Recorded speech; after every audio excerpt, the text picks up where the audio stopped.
আমরা আজকে গণ অধিকার পরিষদের উদ্যোগে একযুগে 64 জেলার ডিসি বরাবর স্মারকলিপি প্রদান করেছি, যাতে অতি দ্রুত সম্ভব গণহত্যাকারীদের বিচার করা হয় এবং তাদেরকে আইনের আওতায় নেওয়া হয় এবং শেখ হাসিনাকে বিশ্বের যে কোনো জায়গায় যেখানে থাকে সেখান থেকে ধরে নিয়ে এসে ফাঁসির কাস্তে ঝুলানো হয় এবং বাংলাদেশে যে গণহত্যা হয়েছে সেই গণহত্যার সুষ্ঠু বিচার এদেশের মানুষ যেন পায়।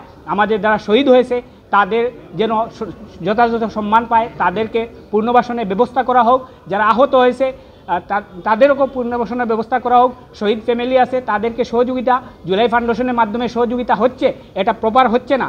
তারপরে আমরা সরকারের অন্তর্বর্তীকালীন সরকারের কাছে আমাদের অনুরোধ যে আপনারা অতি দ্রুত সম্ভব এই শহীদ ফ্যামিলিদেরকে সহযোগিতা করুন, যারা আহত হয়েছে তাদের পুনর্বাসনের ব্যবস্থা করুন এবং গণহত্যাকারী আওয়ামী লীগকে অতি দ্রুত বাংলাদেশে রাজনীতি থেকে নিষিদ্ধ করতে হবে, কারণ এরা কোনো রাজনৈতিক দল নয়, এদের একটাই পরিচয়, এরা গণহত্যাকারী। ফ্যাসিস্ট হাসিনা দেশ থেকে চলে যাওয়ার পর আবার আমরা দেখতে পাচ্ছি বিভিন্ন সময় বিভিন্ন জায়গায় এই শেখ হাসিনার দোসর ছাত্রলীগ এবং যুবলীগ বিভিন্ন সময় বাহির হয়ে আসতেছে।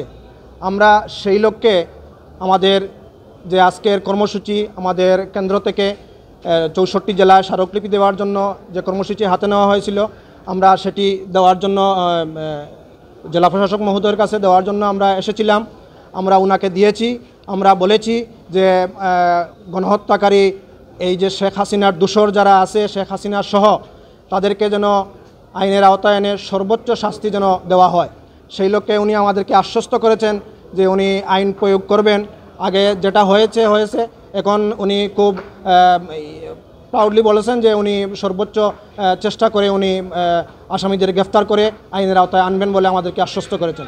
বিসমিল্লাহির রহমানির রহিম। I would just like to say the purpose of Behind today is due to the disappointment we have been seeing from the interim government and the current judicial system. It is totally unacceptable by any means that any person committing genocide can get away with it. We want justice for all those who were murdered in cold blood, all those who have gave their lives up for the citizens of Bangladesh, while we have murderers and those who have committed genocide sitting abroad. The interim government, you are a total disappointment. You should have brought these people back to Bangladesh already, and they should be serving justice at the moment. One critical matter in this is, how do these people get bail who have committed genocide? It is totally unacceptable. Gano Adhikar Parishad has been fighting for this justice. We will continue to fight for this justice, and if we do not get this justice, then we will start giving ultimatums to the current government and to the judiciary system. Assalamu alaikum. পরিষদ আপনারা জানেন যে 2018 থেকে শুরু করছিল এবং 2024-এও গণ অধিকার পরিষদের গুরুত্বপূর্ণ একটা ভূমিকা ছিল। আপনারা জানেন যে ডাকসুর ভিপি নুরুল হক নূর সেটা বলেছিল যে 90% পতন হয়ে গেছে, 10% ধাক্কা লাগবে।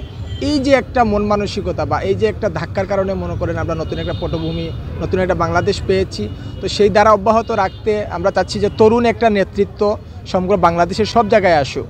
তো সে জায়গা থেকেই আসলে আমাদের আসন বলেন, উপজেলা বলেন, ইউনিয়ন পরিষদ বলেন, সব জায়গায় গণ অধিকার পরিষদ যে শুধু 300 আসন প্রার্থী দেবে শুধু এইরকম না, আমরা চেষ্টা করছি যে প্রত্যেকটা উপজেলা ইউনিয়ন পরিষদেও আমাদের জনবল বা আমাদের যারা আছেন তারা যাতে বা আমাদের বাহিরেও যারা আছেন সবাই অংশগ্রহণ করুক এবং সুষ্ঠু একটা নির্বাচন হোক দেশে, যেটা আমরা বিগত আগে আমরা 15 বছর পাই নাই।